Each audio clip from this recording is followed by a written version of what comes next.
संत ज्ञानेश्वर महाराजांचा पालखी सोहळा आज माळशिरस मुक्कामी आहे आणि वाटेमध्ये पुरंदवडे या ठिकाणी पालखी सोहळ्यातील पहिलं गोल रिंगण जे आहे त्याच पार पडत आहे। खरं तर रिंगण म्हटलं तर अश्व येतात, अश्व वारकरी सर्वजण या रिंगणाभोवती धावा करतात। खरं तर हे अश्व माऊलींच्या पालखी सोहळ्यामध्ये कसे सहभागी झाले, त्याची इतिहास काय, परंपरा काय, हे सर्व आपण जाणून घेणार आहोत। आपल्यासमोर आहेत शितोळे सरकार अंकलीकरचे, त्यांच्या या वारीमध्ये काय महत्त्व आहे हे सर्व जाणून घेणार आहोत। सर, या वारी सोहळ्यामध्ये अंकलीकर शितोळे घराण्याचं काय महत्त्व आहे? अश्व असतात, त्यांचे लोक पाया पडतात, दोन अश्व, एक काळा अश्व आणि एक पांढरा अश्व, त्यांची नावे काय आहेत आणि त्याचं महत्त्व काय?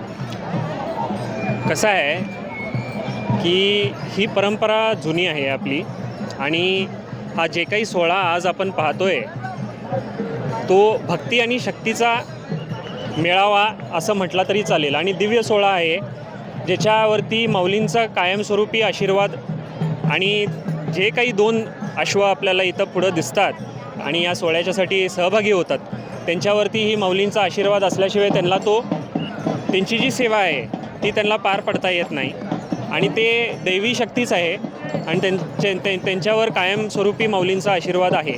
त्या अश्वांची नावे काय आहेत? पांढरा जो अश्व आहे त्याचं नाव आहे मोती आणि जो काळा अश्व आहे त्याचं नाव आहे हिरा। बरं, आता इथून पुढे 4 रिंगण आणखीन बाकी आहेत, मग त्या अश्वांची देखभाल कशा पद्धतीने केली जाते? वर्षभर या अश्व तिकडे काय करतात, त्यांची सेवा कशी असते? कसं आहे, ह्या सोहळ्याच्यासाठी साधारण 1.5 ते 2 महिन्या अगोदरपासून त्यांचं जे काय खाद्य असेल, रूपरेषा त्यांची जे काय असेल आणि त्यांची जी मशागत आहे त्याच्यामध्ये आपण प्रत्यक्ष लक्ष देतो आणि ह्या सोहळ्याच्यासाठी त्यांना सज्ज करतो। वर्षभर त्यांचा जो खाद्य असतो त्याच्यामध्ये गहूभुसा म्हणा, कडबाकुट्टी म्हणा, शाळवाचा कडबा म्हणा आणि जे काही त्यांच्यामध्ये आपल्याला त्यांना जी ताकद देण्याचा जो खाद्य आहे तो आपण त्यांना देत असतो वारंवार, पण ते वेळोवेळी देणं हे गरजेचं आहे आणि त्यासोबतच त्यांची तब्येत सांभाळणं ही आपला एक मुद्दा महत्त्वाचा आहे।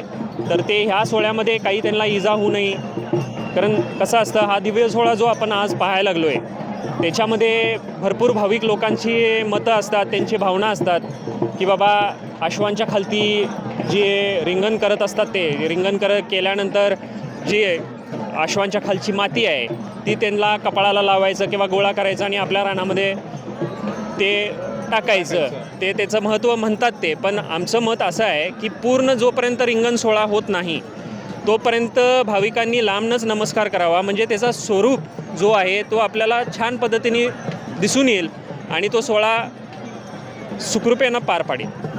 शितोळे सरकार आणि संस्थांचं नातं कसं आहे? कारण माऊलींचा जेव्हा पालखी सोहळा सुरू झाला तेव्हापासून अंकलीकर शितोळे सरकार आहे, आज गेली अनेक पिढ्या जे सेवेमध्ये आहेत, कसा? बघा, सांगायचं म्हटलं तर जे आमचं हे घराणं आहे ते ॲक्च्युली ह्या सोहळ्यामध्ये संरक्षण देण्याच्यासाठी उतरलेलं आहे आणि त्या काळातल्या जे काही वरिष्ठ वारकरी मंडळी असायच्या, जे काही आपले वडील पुरुष असायचे, त्यांना ते योग्य वाटलं की बाबा या घराण्याच्याकडं ही सेवा आपण दिली तर हे अखंडपणे माऊलींच्या कृपेने पार पाडतील आणि जी परंपरा आमच्या घराण्याची आहे ती पहिल्यापासनं पिढी जात पद्धतीनं ती आलेलीच आहे, म्हणून आपण आपल्या घराण्याला संत घराणंही म्हणतो। तर हे दोन्ही म्हणजे आम्ही वारकरीही आहोत आणि वेळ प्रसंग पडला तर धारकरीही आहोत। सो शक्ती आणि भक्तीचा हा संमेलन आणि हा मिक्सचर आहे असं म्हटलं तरी चालेल। पालखी सोहळा ज्यावेळी सुरू झाला सुरुवातीला तेव्हा कशी परंपरा ठरली होती का नंतर आपले स्वरूप बदललं? हे बघा, कसं आहे, पूर्वीच्या काळापासून जे काही त्यांनी रचना मांडली पूर्वीच्या लोकांनी किंवा गुरु ऐबत बाबांचा जेव्हा आपण उल्लेख करतो आणि त्यांची जी कल्पना होती की माऊलींचा हा सोहळा दिव्य सोहळा ह्याला एक शिस्तबद्ध पद्धतीने आपण पुढं आणायला पाहिजे, कारण माऊलींना ज्ञानियांचा राजा असं म्हटलं जातं आणि त्यांना संबोधित केलं जातं साम्राज्य चक्रवर्ती आहेत, तर त्यांना एक का नाही आपण ह्या सोहळ्याला एक शिस्तबद्ध पद्धतीने लावू आणि एक लष्करी शिस्त लावू। तर त्या कारणामुळे हे शितोळे सरकार घराणं या सोहळ्यामध्ये ॲक्च्युली आतमध्ये उतरलेलं आहे आणि पिढ्यानपिढी जी काही सेवा आपण करत आलेलो आहे ती माऊलींच्या कृपेने आजपर्यंत अखंड पद्धतीने पार पाडलेली आहे। मग ही फक्त आषाढीला असते की कार्तिकीला की 4ही वाऱ्यांना असते? नाही, हे आषाढी वारीपुरती हे जे 4 वाऱ्या आहेत आपल्या त्याच्यामधला सगळ्यात मोठा सोहळा हे आषाढीचा आहे आणि त्याच्यामध्ये आपण ही शिस्त लावत आलेलो आहे। आता 2 अश्व आहेत, त्यात एक माऊलीचा आणि एक स्वाल असतो. तर पांढरा कोणता आणि काळा कोणता? काय आहे की दोन्हीही मानाचे अश्व असल्यामुळे आपण त्यांना काही नेमकं असं सांगत नाही की हेच माऊलींचा अश्व आहे आणि ह्योच जरीपटक्याचा अश्व आहे. दोन्हीही मानाचे अश्व आहेत आणि दोन्ही माऊलींच्या सेवेच्यासाठी सज्ज आहेत. हे सगळं असं म्हणून पाहतोय पुरंदरमध्ये आज रिंगण होतं आहे. आत्ता बोलण्यात आलं की इथे पूर्वी 5-6 राऊंड व्हायचे, मात्र आता कसा बसा 1.5 राऊंड पूर्ण होतोय. कसं आहे, हा आपला दिव्य सोहळा जेव्हा आपण इथं सगळे एका ठिकाणी जमा होतो, आज आपण बघतो की पुरंदरमध्ये आपल्याला मोठा पटांगण मिळालेलं आहे आणि माऊलींच्या कृपेने इकडेही सोहळा त्याच पद्धतीने दिव्य पद्धतीने आणि आज समाजही त्याच पद्धतीने वाढलेला पण आहे.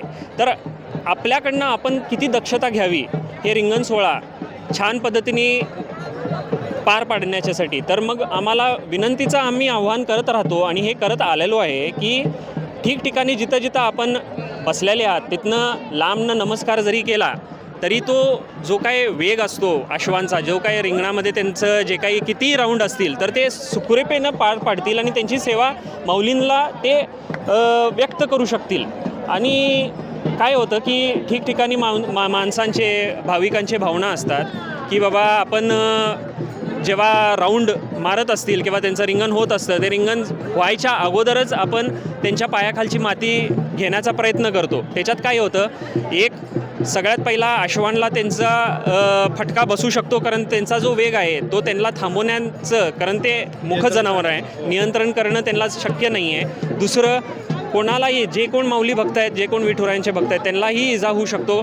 अशा घटना अगोदर घडलेल्या आहेत आणि त्याच्यासाठी म्हणून आपण ठिकठिकाणी रिंगण सोहळे होत असतील, उभे रिंगणं होत असतील, तिथं तिथं माणसांनी भाविकांनी आपली आपली दक्षता स्वतः पाळायला पाहिजे. हे आम्ही विनंतीचं आव्हान सारखं करत असतो. पण हे कितीपर्यंत आपण अवेअरनेस स्वतः ठेवायला पाहिजे हे आपण ठरवायला पाहिजे. म्हणजे जे काही सोहळ्यामध्ये दुर्घटना घडतात अश्वांबाबत, तर ते याच कारणामुळे आणखी काय कारण नाही, म्हणजे कसं आहे, लोकांच्या भावना ते बरोबर आहेत, म्हणजे आपण आपले भावना आपण आपल्यापर्यंत ठेवू शकतो, पण ते ठिकठिकाणी व्यक्त केले आणि ते सोयीस्कर पद्धतीने, कारण कसं आहे, हा सोहळा आपल्याला एक ऊर्जा देतो, एक शक्ती देतो, एक देवाच्याकडे जाण्याच्यासाठी आपल्याला एक एनर्जी जी म्हणतो आपण ती आपल्याला देत असतो. आणि त्याच्यामध्ये आपल्याला या पूर्ण सोहळ्यामध्ये पूर्ण होईस्तोपर्यंत गालबोट लावू नये ह्याचा आपल्याला आमच्याकडनं विनंतीचं आव्हान असतो आहे. आणि काही कारणामुळे काही म्हणजे भाविकांच्याकडनं उधळण होती, खारका असतात, नाणे असतात, काही जे काय असतील ते आपल्याकडे स्वतः ठेवावेत आणि लांबनं नमस्कार करावा ही आमची विनंती आहे. ते शितोळे सरकार अंकलीकर ज्यांचे पालखी सोहळ्यामध्ये मानाचे अश्व असतात, वारी सोहळ्याला एक शिस्त असावी यासाठी देखील चितोळे सरकार शिस्तीचं काम करत असतं. तर संपूर्ण वारी सोहळ्यामध्ये अंकलीकरांचं महत्त्व काय ते आपण आज त्यांच्याकडनं जाणून घेतो. कॅमेरामॅन ज्ञानेश्वर फडसह मी प्रीतम पुरोहित, पुरंदर.